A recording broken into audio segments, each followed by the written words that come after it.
G'day, Kristel. How are you going? Hi, I'm great. Thank you for having me. Pleasure. Welcome to Landscape Photography World. This is where we talk about landscape photography, hopefully, but we can also talk about other subjects. So let's get started We will with, see where it goes. that's exactly right. Let's start with, what is landscape photography to you? What is it in your life? I think landscape photography in general.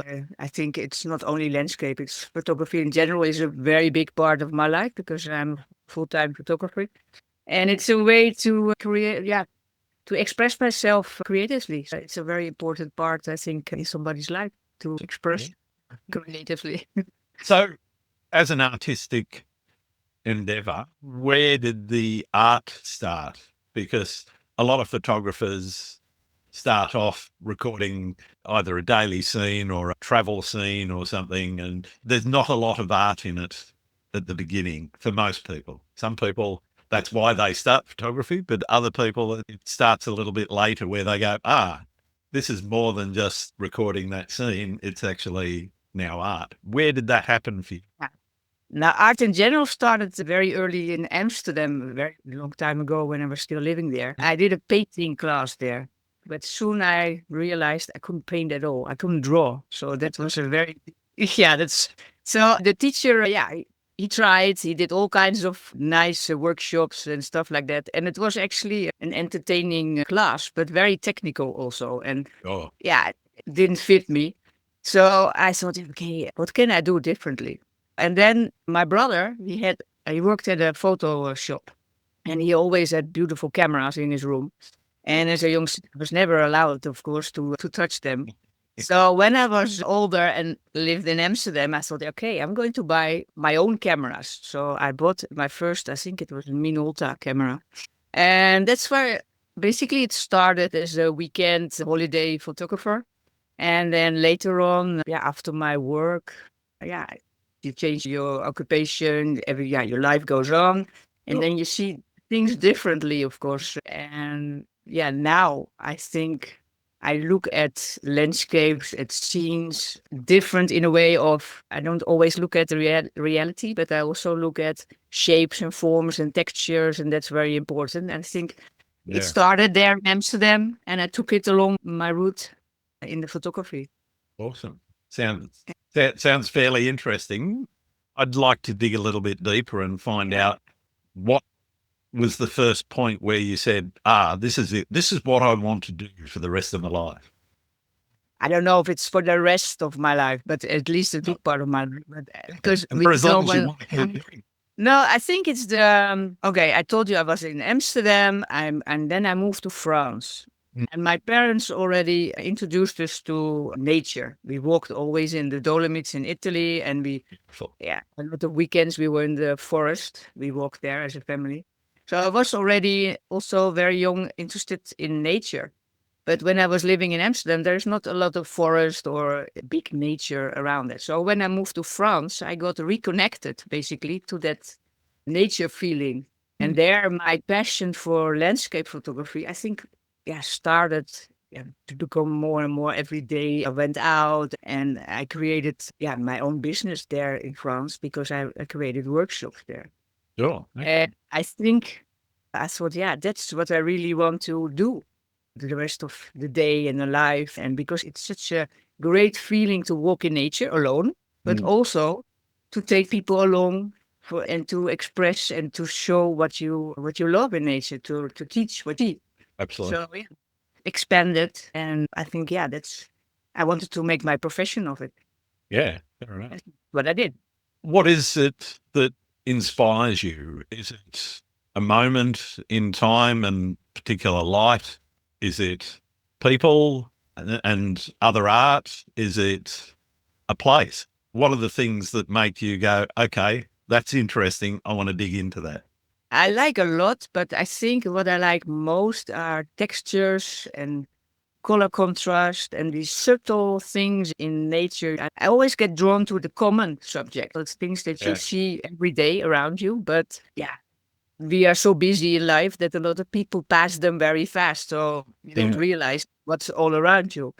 And now that, as a photographer, you have you have time, or you take the time to observe better, and you get better skilled. Your eyes get skilled to look at things differently.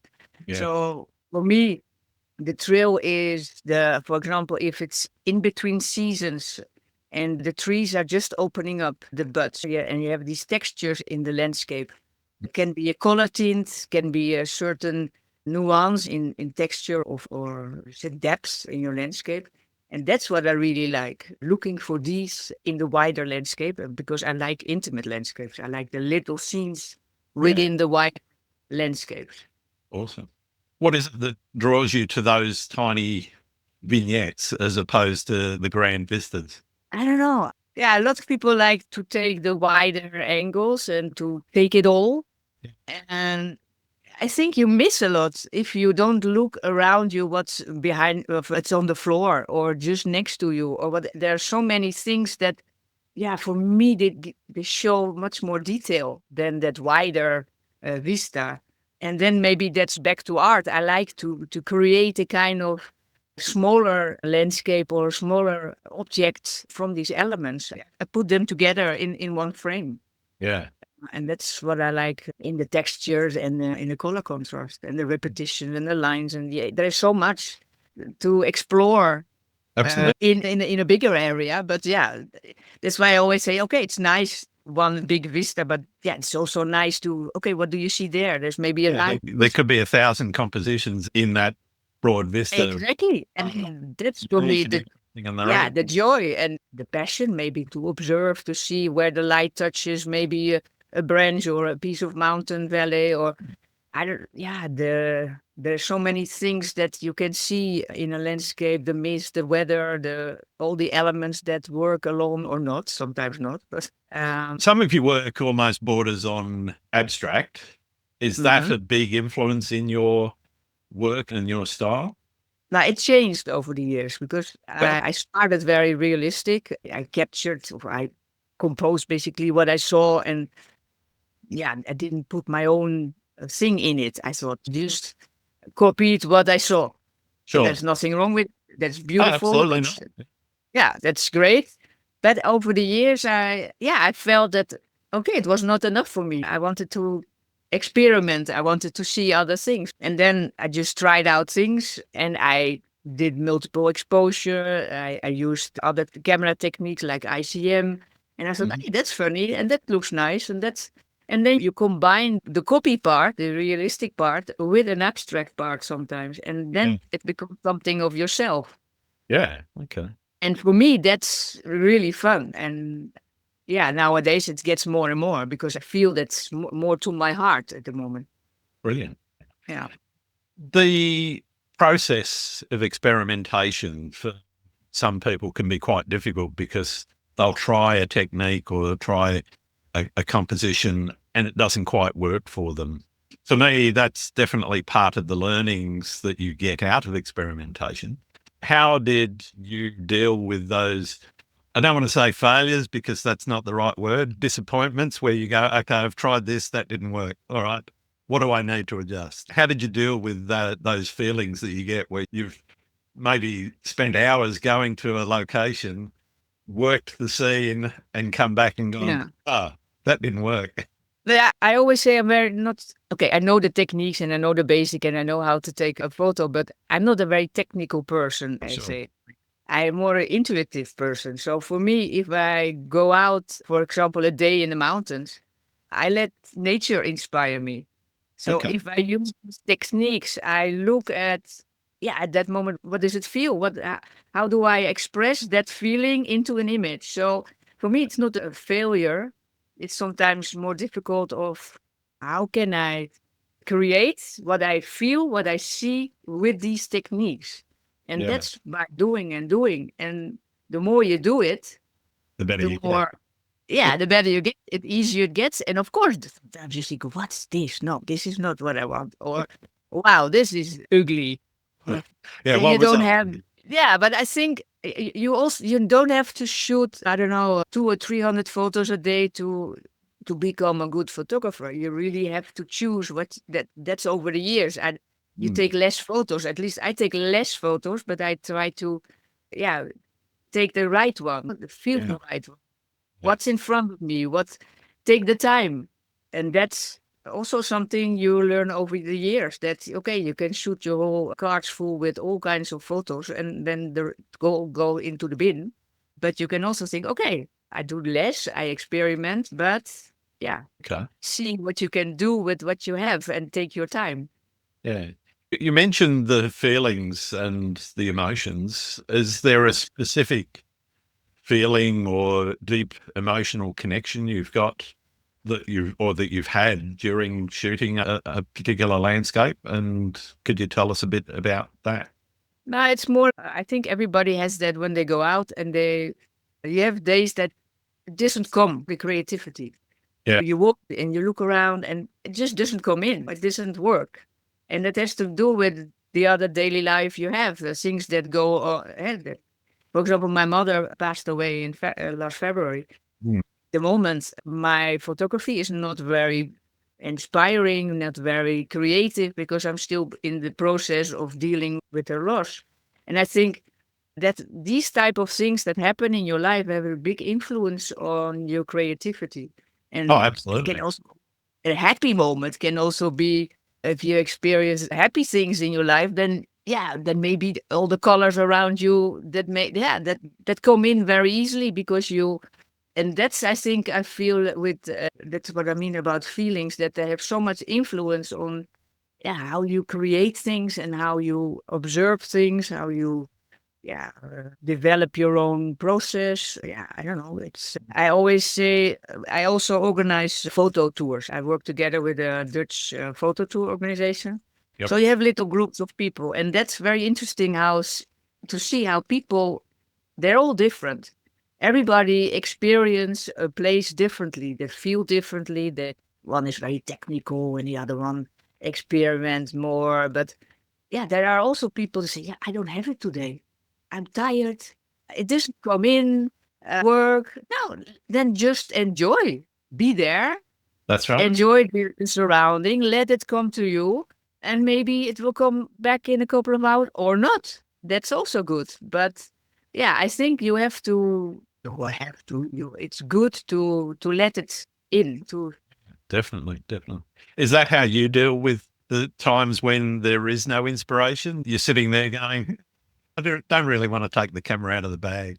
It's just, Yeah, sometimes, yes. Sometimes I walk around and then I think, yeah, the light is not okay, or I don't see the textures, or there are too many people around me. That's also sometimes happens that you don't, okay, you go early, but there are other people also decided to go early.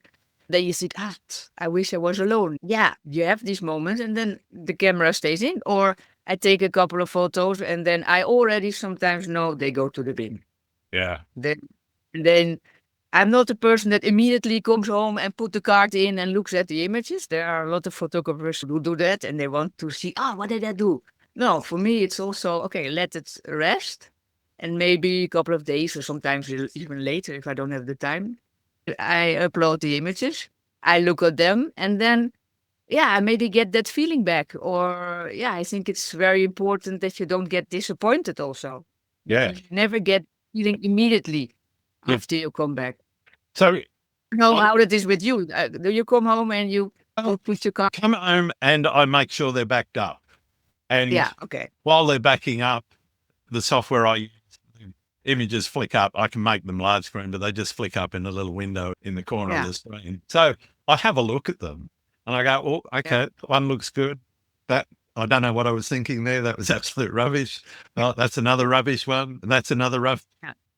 But And maybe that rubbish one is a week later. that's where I was going, is sometimes Yeah. I come back and it might be a month, a year, 6 years later, and you go, okay, how did I miss that? That actually, I can work that. And it's because you're not in the moment and the excitement of coming home and opening up the files and starting to look at it. Yeah. It's more, you've had that time and experience gaining between when you first took that shot and where you are now. You might know more about processing. There might be a new processing technique that you could use. You might say, actually, that just needs to be a black and white image. And I'm not saying you can fix a pig's ear with black and white, but No, no. occasionally you go, okay, that actually looks all right in black and white. It looks terrible in color, but in black and white, it actually looks fine. Yeah. So for me, having that separation, I think, is important. And Yeah. it's sometimes, though, I do get excited and I go, yeah, I really want to. I know I got a banger. It was a fantastic sunrise or whatever it was. Yeah. And I know the shot, I know about where it was, and I will go flicking through and I may do a quick edit on that. And Yeah. that will satisfy me, and then I can move on to other things. But yeah, having that separation, I think, actually makes a big difference to the way you look at an image, Exactly. Yeah. because you haven't got that immediacy and the I guess the expectation from where you had just been to coming back. Because sometimes you have that, because then you think you say, oh, wow, this is going to be nice. This is going to be nice. Especially with experiments, you think, now I have something, maybe it's nice. And then when you look at them, you think, oh my God, it didn't work. Exactly. On the little screen, it looked okay, but on the big screen, you say, oh no, it didn't work. I just came back from a month in Vietnam, and Yeah. I deliberately, I did not take my laptop with me. I looked at a few on the back of the camera and uploaded them onto my phone, and I took an iPad so that I could see them at a reasonable size. But that was the only time I looked at them. The early ones, I then didn't look at for a month until I got back. And so there was a nice, clear separation. And that was a deliberate experiment, because many times I go on travels and I'll take my laptop and I'll be eager to get them backed up first off, but also I want to have a look at and see what I've captured. But yeah, I'm interested in how that works for you, though, in terms of, is it a deliberate process where you say, okay, I don't want to look at these, or is it just that's how you just decided to work that day? It's not a deliberately process, because I think, yes, sometimes I just don't have the time, or I don't make the time, but I think I prefer a little bit of distance. Yeah. I to really work on them, I take a little bit my distance, because for me, a big part when I process my images, I also put music on my head. Yeah. And then I get sometimes in a certain mood or a certain atmosphere again, when I think, okay, that fits that mood of the day. And then I get into the scene, and then I can work on them differently, because if I go blank in them and I just look at it, sometimes it doesn't work with me. I like to work really with music on my head, and Yeah, I'm always interested in how people work, what their processing actually looks like, and whether it's, okay, I know this is going to be a portfolio shot, so I'm going to spend a week or a month actually editing and re-editing and trying different things to perfect that image. And there's other people that I know and that I've spoken to who are just like, I don't even want to edit. They do, but they don't like it. I personally, I can't understand a photographer that doesn't enjoy editing, because it's part of the process as far as I'm concerned. Each to their own. What is your process like? Yeah, what I said, I come home and then I also back up them, because that's very important, especially when you work on a big project and you spend the whole day outside and you think, okay, I just back up them. And then, what I said, if I work on a project, then maybe I go every day. Then I don't have the time to work on them or whatever. So I just back up them. And then after a couple of weeks, I said, okay, now I have to go back to what I have. I look if I have, what I want. And then I just put the ones aside. I think, okay, rubbish is very fast, the first impression.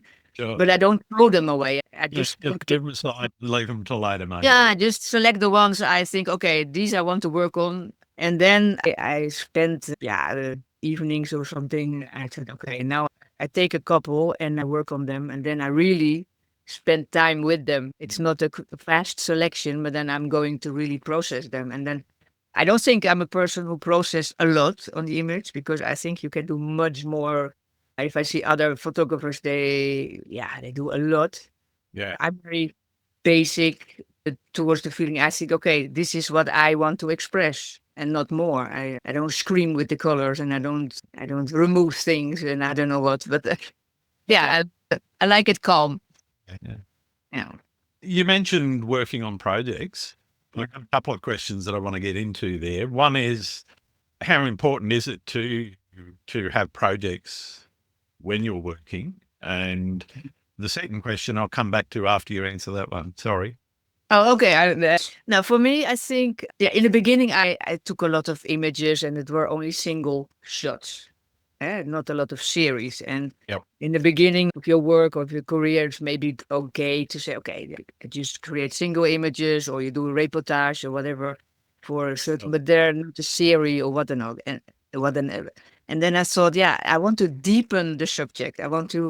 For me, it was a challenge to say, okay, how can I create a subject from a series of images? And yeah, then it becomes a project.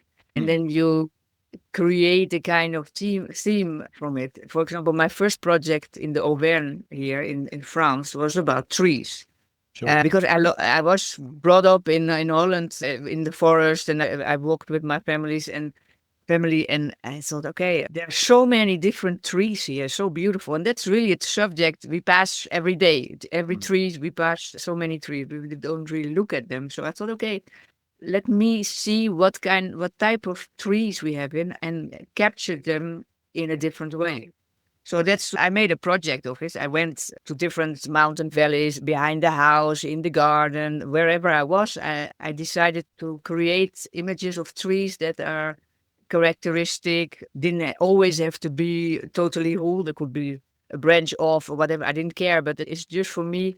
Yeah, what did it show, that tree, to me? Yeah. Was it very old? So was it a charismatic tree, or was it just the textures? Was it naked or whatever? So that was my first project and my first book also. And I was very happy with working the way I did back then, because I thought, okay, you really deepen in one subject and you see constantly different things because you skip the other parts you want to, because I didn't hardly take any other photos anymore, only the trees.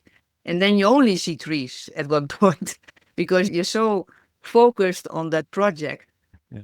And so yeah, that was the stop. It was like also an end of an exam or an end of a course. You feel like, okay, empty, because yeah, okay, now the book is done and what am I going to do? So it took me a while to think about another project again. And that was my latest project, RIVERSCAPE. Yep. About a river in Allier. I like to have a project close by a home, because then you don't have to travel too much. And although it's a long river, so I had to drive a couple of hours, but not fly. That was Fair enough. Yeah. And yeah, that is a river everybody crosses every day here, because it goes as like a vein through the landscape. And yeah, it's everywhere. Basically, you hop over that river. And one day I remember I was looking down, and when I was passing it with the car, and I said, wow, great light, great reflection and things. Why don't I start exploring that river? Yeah. And yeah, that's how the second project started.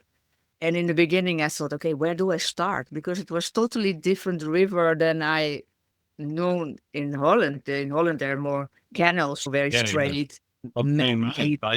Yeah, a lot. And here you have still, yeah, pure nature, and it's rough and different altitudes, and big parts you can't reach because it's rough. So I thought, okay, where do I start? So I really had to make an idea for myself and create a kind of storyline from that river. And also, yeah, I looked at other books from that river, because I thought, yeah, I don't want to copy the same. I don't want to do the same. But I noticed that there was not a book from the whole river flow, from the whole river, the beginning to the end, only about certain areas with the birds and the flowers, and not only landscape. Yeah. And hardly any intimate landscape also. So I thought, okay, that's it. I'm going to create a storyline of that river, how I see it. You found the niche in the market. No, yeah. So, and then I thought, okay, that's one thing. Okay. But I wanted also, because I work with music on my, when I process my images, I thought, yeah, that one has to play an important part of this project. Yeah. So I worked together with an Italian music composer, a pianist. And so I was doing the images and he was composing looking at my images, a special album or the RIVERSCAPE project. No. So that's worked perfectly together. Okay. And we both had a challenge because I had to look at landscape. It was not everywhere. It was not spectacular. So yeah, you really had to do a lot of visits and explore and get into the mood and get creative. Yeah. And it was the first time he composed on assignment, basically, and on images. He said, yeah, that's also was new for him. So yeah, it was for both of us a nice project to work on. I And love a multimedia collaboration. That's fantastic. yeah, so he did his RIVERSCAPE concert with my images on the screen on the stage, and yeah, and I did the expositions, and I have the book, and yeah, we're combining this stuff now in Europe, so that's great.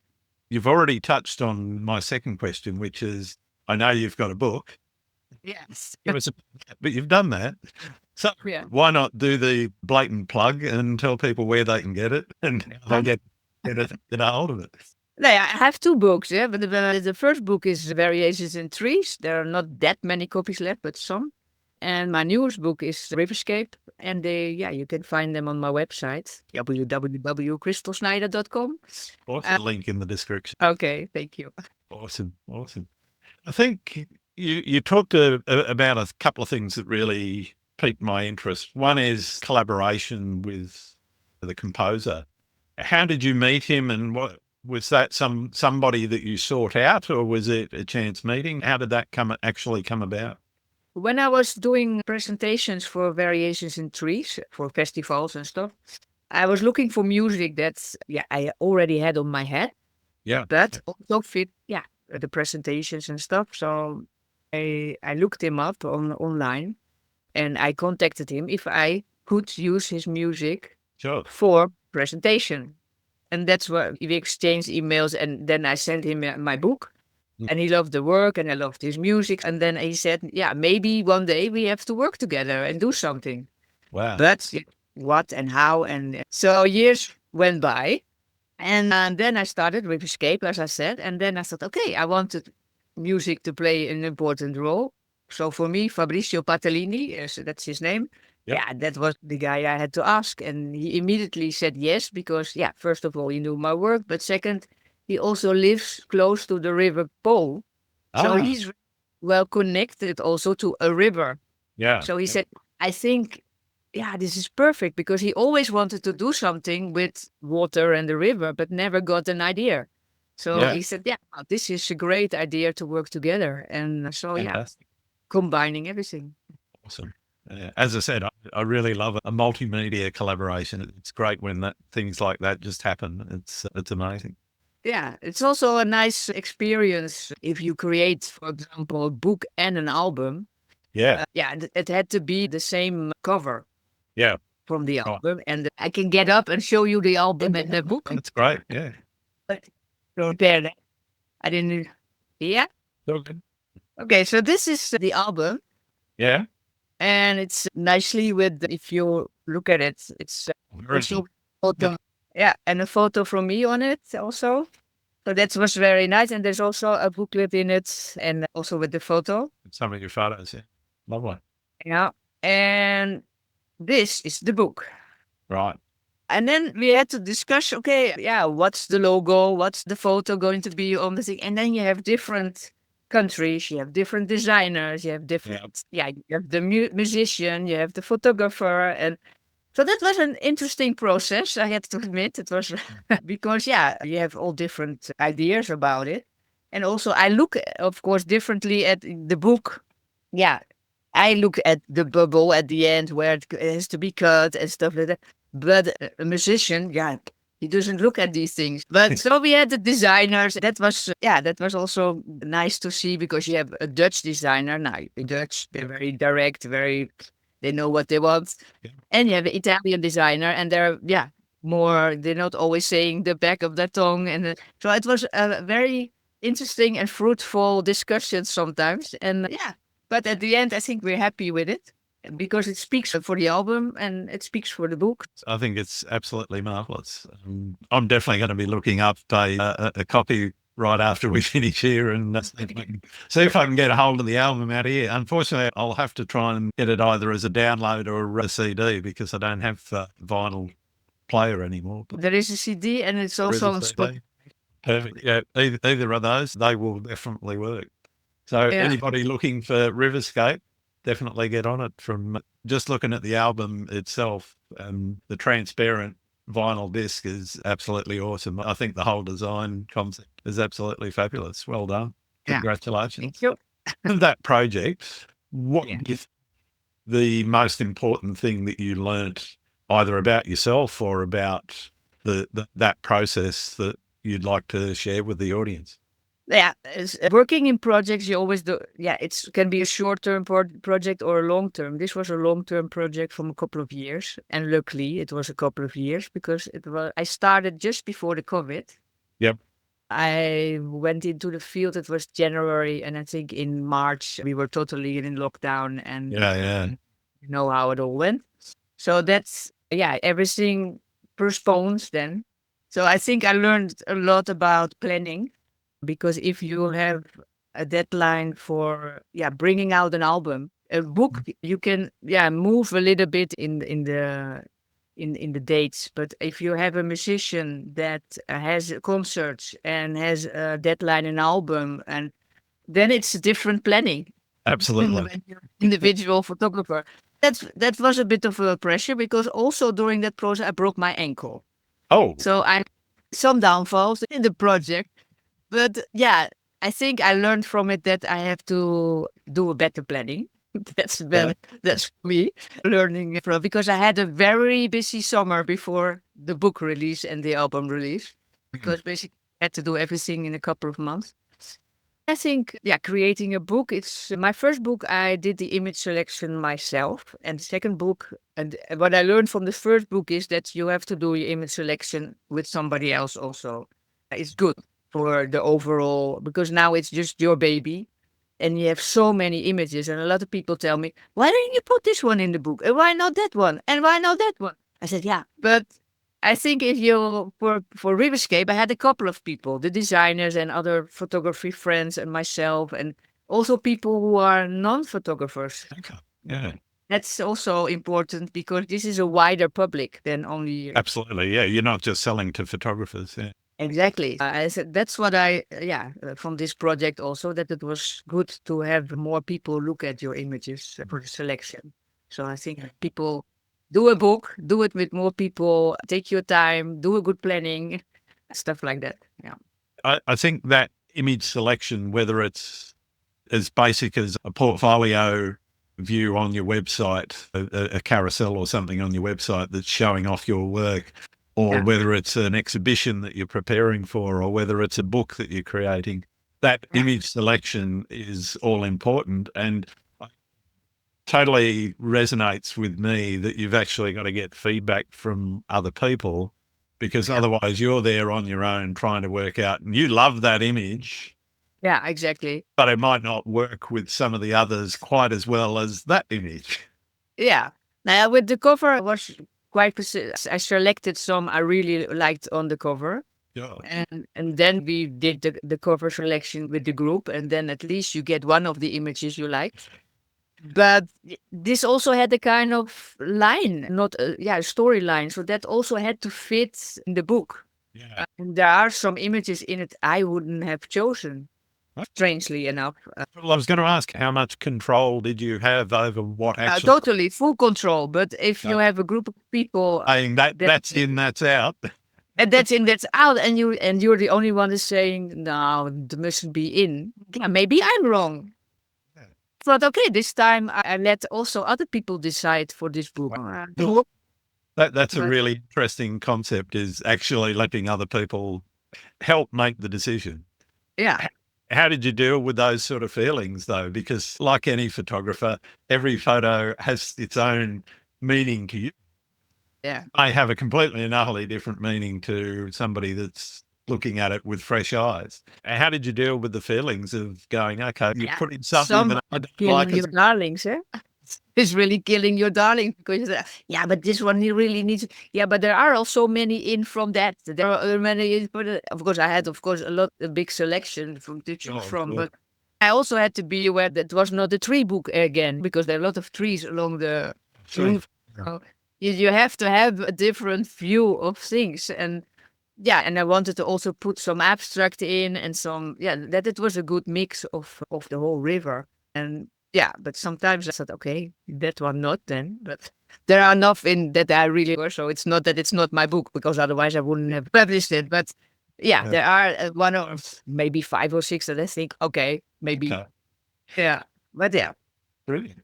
I want to move on to how you made the decision to become a full-time photographer. What was that process like for you? What were you thinking at the time? And how easy was it to make the decision to become a full-time photographer? Not easy. As I said in the beginning, I lived in Amsterdam. I worked for a pharmaceutical company as a communication advisor. So I was in the corporate world. But in my free time, what was not a lot back then, I was already out with my camera. But at one point, I was around my 40s, I think. I thought, is this what I want in my life? Running from one communication project to the other, and all these deadlines and meetings and travels because I had to travel a lot. And I thought, okay, it's not fun anymore. It's not, and it's only stress. And I was at the beginning of a burnout, I have to admit. I was a workaholic. I loved working, but it was at one point I thought, okay, there must be more than only this. The love of my life lives in France. So I thought, okay, at one point you have to make a decision, or it becomes Holland or it becomes France. And I changed my life. I thought, okay, I'm going to follow my heart in 2 ways. And photography was the second one. And I thought, okay, let's see what I can do with it. And so it was not easy because, you give up a good paid job. Exactly. But it didn't make me happy. So I thought, okay, let's try something else. Be bold and turn the wheel totally and see where it goes.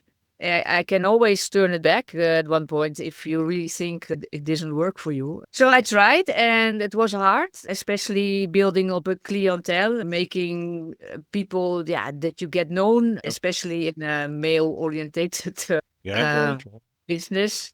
So I created workshops in Auvergne. I had the first repertoire in the area, and then gradually I became more known, and I was asked at festivals and exhibitions and stuff like that. And then it grows a bit, but it's still difficult, of course. But I'm happier. Let's say it like that. That's the most important thing. I think that is the most important thing, because if you're not happy in your job, you should be thinking about a change. I'm not saying to anybody out there that is unhappy that they should immediately jump into photography, because it's a tough way of making a living. But I think all the jobs that are creative are difficult because it's a difficult genre. It's a niche. You have to be good at it. You have to be different. You have to try things out, and and then not always the good ones get the best. No. But you have to. The quality of work doesn't always reflect the reward that you might get. Exactly. But as long as you still can pay the bills and try your thing, and we will see where it goes. Fair enough.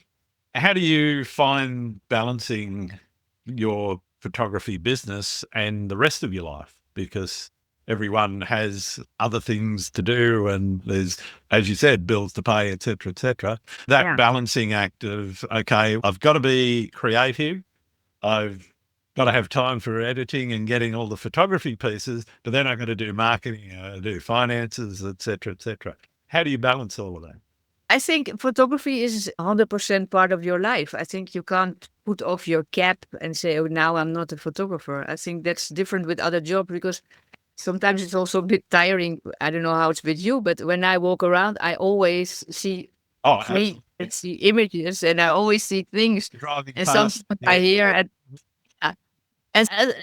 but it helps if you don't bring your camera. You just go and do your thing.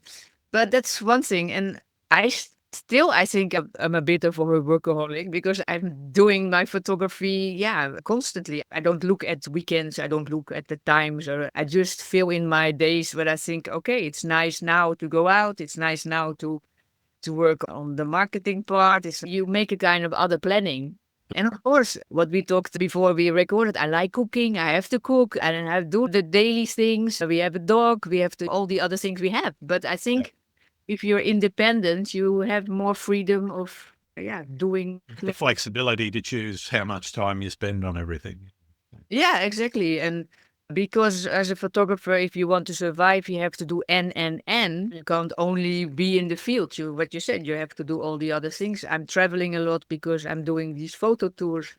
Yeah, that's also nice, and but it also pays the bills. Not all of them, but some.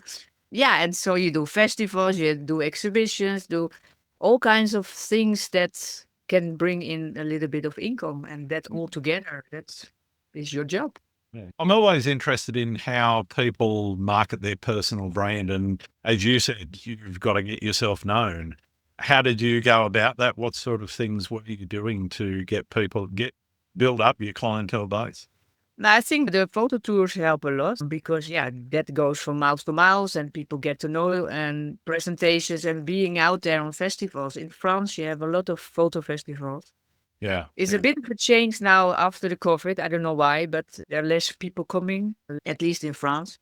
So, we have to think about other things again. And that's what I'm busy at the moment. What are these other things and how can you be out there? One of them is, of course, talking to you. Huh? Absolutely.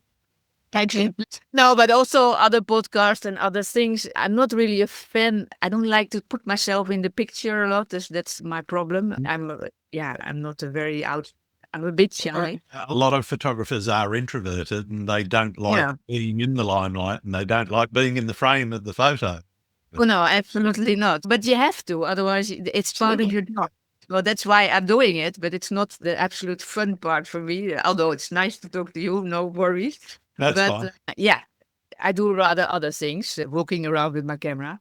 But as I come from a communication background, I know a little bit, for writing, for what works in communication, what not. Of course, it changed a lot over the years, but I read a lot. I try to be up to date in that part, and that helped, of course, also with the marketing of the book. Yeah, I'm always very keen to explore how people think when they're marketing in particular. But I think also it does help with people that are running their own business. They have to have that sort of marketing mindset, even though a lot of photographers, that's not necessarily their forte. Having a background of it would help, but not everyone has that. What tip could you give to somebody that doesn't have a marketing background that they could use to say, okay, this is what I think will work to get you marketing your personal brand better? Yeah. I was not marketing communication. I was more corporate internal project and press. But it helps a little bit also the press. But what I always say is stick to yourself. Don't sell something you're not are. Yeah.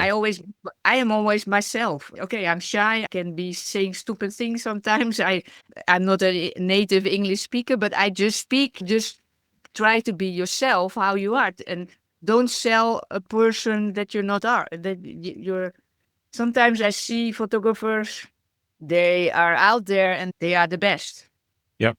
Maybe they're not. I know it. And I think it's very important also for me, for example, people who come with me on photo tours. I think it's very important to choose the photographer you feel comfortable with, where you like the work, because a good photographer is not always a good photo guide or Absolutely.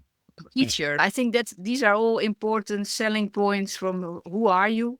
What do you want to sell? And sell only the products you stand behind for that are really you. That's for me the most important thing. Be you. With your workshops, what can somebody expect coming on one of your workshops?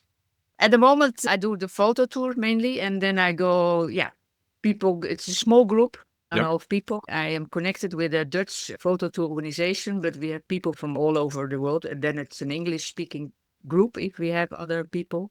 People can expect that, you brought to locations. We know exactly where It's a group of 8 photographers we have, and we each have our own photo travels. So I Yep. go to Iceland with another photographer, the Theo Bosboom. Maybe you know him. I go to Estonia. I go to Brittany, and there we take the little group to the places we think that are nice places to explore, Sure. and not always the hot shots and hot spots and where everybody goes, because I like to go into places that are not overcrowded, because then you don't have the space for yourself. Yep. And we take the time. So it's not running from one place to the other. We are sometimes a whole morning or a whole afternoon on one location, because I think it's important that you grow in your subject. When you're there, you have the time to explore. You have the time to walk around. And you also have the time to think, oh, I don't have it at the moment. And then I try to bring you into that frame of mind. So what can you see here? What do I see here? Without trying to push my own photography, because I look differently than other people. Yep. Yeah, and then you also come back sometimes to the same spot. So Mm. that if you have other lights and we discuss photos, and maybe you saw images from other participants, you think, I haven't seen that. Maybe I want to explore that. And then it's the time, and you can come back to that spot. Yeah, absolutely. And different, one is 9 days, one is 6 days. So it's you have shorter and longer ones, but always with the same minded people. And I think that's very important. Yeah. We have a lot of people that also are single, or the husband says, oh, please go, because then I don't have to bother with that. And then they're together with, they can talk during dinner with only about photography or other things in life, Yeah. but like-minded, and that's important. Yeah, absolutely. Absolutely. Yeah. Thank you for that. Yeah. What is one of the places that keeps calling you back, and why is it that it keeps calling you back? Difficult one. I think there's a valley here in the Auvergne. I'm not going to call the name, because then it's already a renowned valley, but I like to keep it. But it's a mountain valley. It's surrounded by it's closed in, and you have to walk 30 minutes or something to come there, 35 minutes. And when you're there, the first in the morning, with the early morning crispy snow, and there is nothing, only the sound of the birds, or the snow, that cracking from your snowshoe. Cracking sound there. And that for me is, magnificent. I always like to go back there with the fresh snow, with the first snow, if I can, I go. Fantastic. And there's my favorite trees. There are so many things you can, create there, from the textures, the details, and it's never the same. Every time it's different. Yeah. Blowing wind, snow, sun, whatever. One of the things that has come out over the course of the podcast, and I've spoken to almost every guest about this, is that sort of nexus between the locations that you like to go to and how that has shaped your photography. How has living in the Auvergne, for example, shaped how you've changed your photography from when you first arrived? Yeah, a lot, because Amsterdam is totally different than here, the countryside. Although I loved, taking photos of the canals and stuff like that. But when I arrived here, I sometimes say that a single walnut tree behind my home changed my photography a lot. Awesome. Because when we arrived in this home, we had to renovate a lot. So I didn't have time to go out with the camera a lot. And it's a walnut tree that we see behind our home, the window, and I call it the window view tree. And it is not the tree itself that's so spectacular, because it's just one single walnut tree in a meadow, and it's a tree. But it's the scenery, the weather that makes let's say if there's a storm, or if there's another sky, or the sky, let's say the sky behind the walnut tree creates the image. So every time there is a different weather prediction, I have to look out of the window and see what it does with the tree, because it changes all the time. And I think even this week I posted an image again of that walnut tree, because it was a thunderstorm. So she had the dark sky with a little bit of blue from the blue that was before. But I have orange background. I have all kinds of backgrounds of that tree. But just by looking at that, it changed my way of looking at trees, for example. And maybe Yeah. that's even part of the Variations in Trees book, because that was the first tree I took a photo of. So I think, yeah, maybe that is it. Oh, fantastic. Fantastic. Yeah. What's your most memorable photography experience? That's also here in the Auvergne. I became a member of a very small photography group of 3 guys, and I was the only woman. And we would go out to places and we would take photos and stuff like that. Yeah, sure. And for me, it was a great way to get to know the area. And one day, Cyril, he was called, he called me and said, come on, Chris, we have to go into the mountain because it's beautiful light. Take your snowshoes. I said, yeah, I don't have snowshoes. I don't know how that works. So he said, okay, I have a pair. I will bring you up. And I told him, I said, yeah, I haven't walked on snowshoes a lot. So I said, no, it will be okay, blah, blah, blah. Now, we went up in the afternoon. We walked slowly up to the top. Yeah. And it was quite a walk, but it was beautiful. And then we stayed there till the sun went down. It was pink. It was beautiful with, again, snow. Sorry, I love snow. And it was that white reflecting the pink, and it was mesmerizing. It was so beautiful. And I was like, okay. And then he said, yeah, you were not so experienced in your snowshoes. He said, okay, now we have to go down, and it's frozen a bit. So I said, okay. So then I got scared because we were in the middle of nowhere, and he's an experienced off-piste skier. Yeah, So but when there is avalanches and whatever, so he said, okay, here we don't go down, we go down there. I said, yeah, and he said, okay, you take my sticks and I go backwards and we walk down slowly. So step by step. So my whole photography scene went already away. I was totally in stress. I was walking. He looked at me and he guided me down. And at one point he said, okay, now we're safe. If we fall now, we're not falling on rocks anymore. And I was like, so that made me think, okay, I really have to be prepared for these type of things. I'm the mountain girl. But yeah, after it stayed with me forever because I had great photos after I calmed down. And yeah, that experience with my snowshoes and going down, yeah, that was something. Awesome. Awesome. What is the best and or worst piece of advice anyone has given you? Oh my God. Now, maybe the best, yeah, that is, I think everybody knows Jim Brandenburg. I think you know Jim Brandenburg. I had the privilege of speaking to him for not for podcast, for a blog for my website. Yep. So I had some interviews with him, and he gave the advice to cherish the little things in life, the common subjects, the things that, what I say, everybody passed by very fast. Yeah. And we had a very nice conversation about that. Just the subjects that people are not interested in, that people, yeah. And I don't know, I often in my photography think about that conversation because I really love the common subject and the little thing, the details and stuff like that. So I think that was a very good advice from him when I started saying, okay, forget all these sunrise and sunsets and all these wow photos and stay with your heart and follow only your own way and not follow, what other people like, but follow you like. So that I think it was a very important one. The worst, to be honest, I don't have it didn't stick with me. Maybe I just put it away then. I don't know. No, that's okay. Some people forget the worst advice, and that's good advice. Forget the worst advice you get. Yeah, because I tend to move forward and I forget things then again. Yeah. What do you see as photography's place in society? I think image in its in a wider sense is very important. I think for telling stories, illustrate things. People who are not very good with words can express themselves very well with images and photography. Yeah, I think it will always stay because an image says so many things what words can't do. So yeah, I think it's not only it's image in general. I think it's important. Awesome. Yeah. Awesome. In short. What do you see as the future of photography? Where do you see photography going?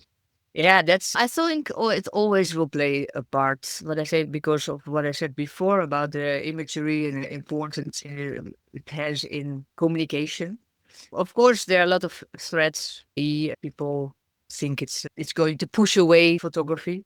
But maybe how do you say, the big consumption that will Yep. be taken over by AI, but the creativity, that will stay, I think, because AI can't take over creativity, can't take feelings, not yet, I think. So for me, photography is not only consuming; it's so much more than Yeah. that. And I think the joy in creating images with your camera, because a lot of people even go back to the analog camera. Mm. So I think photography is much more than digital. Yeah. Only people with large format now, probably not too, but I know there are a few out there, but there's not too Yeah. many. They've gone back to the nitrate plates, and that which has taken things, I think, to the extreme. But yeah, definitely large format film. There's definitely a movement of people getting into that. Yeah, because people go back to SLR film cameras and so forth. old lenses, old things, Yeah. people experiment. So I'm not so afraid about new technologies. I think we have to embrace, because it was also when the computer came or internet came, everything was frightening and nobody knew exactly. Of course, we have to be cautious that not our images are being stolen, Yeah. because that's the thing. And of course, in business, for magazines, and yeah, it's going to be harder for us. We have to find other ways to sell our work. But yeah, Have you ever I think, been hit by IP theft at all, where somebody's stolen one of your images? yeah, but not in big things that they just put them on the websites and stuff, not for big campaigns or whatever. But it happens. I think if you Oh, put definitely. your images online, people can steal it, and it happens sometimes. But then if you send an email or whatever, then they remove it from their website or their blog. But it's not always bad. I think if they, As long as you get some credit for it. I don't. yeah, but I can't live from credit, eh? No, that's exactly it. Yeah. I think where brands do it, it's a little bit disingenuous to use another photographer or a photographer's work to promote their product without paying for that. Because if they're Yeah, promoting their product, then they should be compensating the photographer. But if yeah, yeah, it's another photographer sharing my work, say on Instagram, or Threads, and they do a reshare, that's fine. yeah. I'm That's I'm right. credited. I don't mind. It gets the word out, and people might see my work. No, but sometimes I'm getting a bit mad and frustrated about magazines saying, "Yeah, but your name will be credited." Forget Yeah, that's that. fine. But, I can't buy bread from it, and No, I also send them an festival. That's invoice really and say you can't sorry. use the image. I send them an invoice and say you can't use the image unless you pay the invoice. Pay the invoice. Yeah, but now also big festivals, we have to pay entrance to exhibit in a festival. And often I say, yeah, well, if you have no photographers, you don't have a festival. We create the festival. Exactly. Yeah, yeah, definitely, definitely. Going to have to wrap up shortly. I've got a couple of questions. One is, who else should I be talking to? Are there any other photographers you think I need to talk to? There are many, and I don't even know who you all talk to already, because A I lot am of people that I've spoken to, and a long list of people waiting to talk to. But I'm um, always eager to add to it. have you already talked to Orselia Haarberg? I have not. Okay, that's one. Or Sandra Batoga. She's on my list, but I haven't got around to actually contacting her yet. Okay, now that's two female great photographers. Heike Odermatt is also one. Theo Bosboom, it's a colleague of mine from the photo tours, and also a great photographer. He's very well known also. So I can give you all list, but Brilliant. That'll do for now, and I'll make sure they mention here on the episode. I've got one more question, and for a lot of people, it's been a burning question since I started the podcast. This is episode 200, and I did make a promise to some of my listeners that I was actually going to give some results at the end of this episode. I haven't actually done the work to finalize the numbers, but I will at the end of this episode tack something on to tell people what the results are. And that is, do you like pineapple on pizza? pineapple on pizza, no. Okay. No. One in the no column. Oh no, not at all. What? I like Sorry? mozzarella, oregano, garlic, and tomato, and maybe some olive. Classico. No, fantastic. Fantastic. You mentioned you like to cook. I didn't ask. What do you like to cook? Asian cooking. I love Okay. the Asian food, spicy curry. I love that. Yeah. Fantastic. Yeah. That's one of my favorite cuisines. That and Italian, I do quite a good spaghetti with meatballs.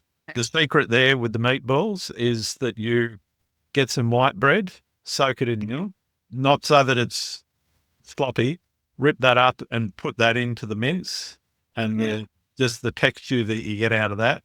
Doesn't matter what other spices. I always put loads of spices and things in there, Yeah. lots of paprika, etc. But it's the milk-soaked white bread that gets mixed into the mint that really makes Yeah. it all for me. But Okay. yeah. Did you ever try tuna balls? No, can't say I have. And you have to look up online Jamie Oliver spaghetti with tuna balls. It's with Okay. cinnamon, coriander, parmesan. It's brilliant. Sounds fantastic. I'll definitely have to give that a go. My other favourite is Spanish. I love a paella and I love tapas. Yeah. Yeah, me too. We can talk about more for cooking. So This isn't a cooking podcast for those that are wondering.